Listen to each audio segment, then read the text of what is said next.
I got this very good question on my story the other day, and I thought this one's for the masses. So here we are. Welcome, class is in session. I want to start by saying calories and calories alone are the thing that determines how much you weigh. These are my scales. Pretty good, right? So when we're thinking about weight loss, calories are king.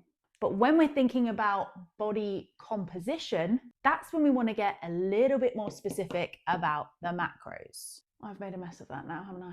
If we want to improve our body composition, be that through fat loss whilst holding on to your muscle or muscle building, there are two major macronutrients that I want to make sure we're prioritizing. I want to be clear, all macros and micros are very important in a healthy, balanced diet, but we're talking about body composition here and biggest bang for their buck.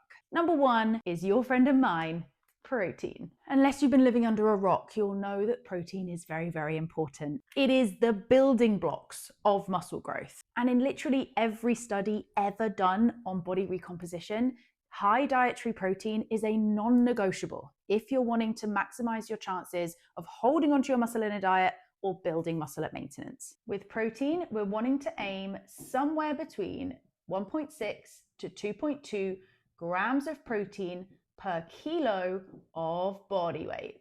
I usually go just bang in the middle at 2 because it's a safe bet and the maths is easier. For a 60 kilo human, you're looking at 120 grams of protein. The second, and this might surprise you, it's carbs. The villain in quite literally every fitness story. Now, carbs are technically non-essential. You won't die if you don't eat carbs. But when we think about muscle growth, we know that the number one thing you literally cannot avoid doing is strength training. And carbs are our body's preferred energy source, particularly for high intensity type training. But if carbs are chronically low, you are going to have a really hard time showing up at the gym and putting in the work that is needed to build the muscle in the first place. So carbs are the fuel source, training is the stimulus, protein is the thing that helps you to grow and repair after your session. Now, for most active, metabolically healthy people, we want to be aiming somewhere between 3 to 5 grams per kilo of body weight.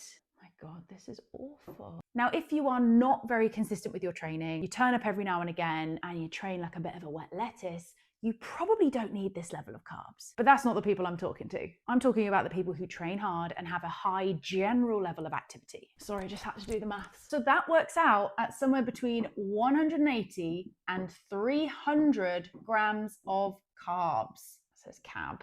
As a side note, every gram of protein is 4 calories. Every gram of carbs is also 4 calories. If we take the higher end of both of these ranges, we are looking at 480 calories coming from protein and 1,200 calories coming from carbs. 1,680 calories just from protein and carbs for optimal body recomp levels. Unless you are actively dieting right now, if you are eating less than this and trying to build muscle, we got to have a little chat.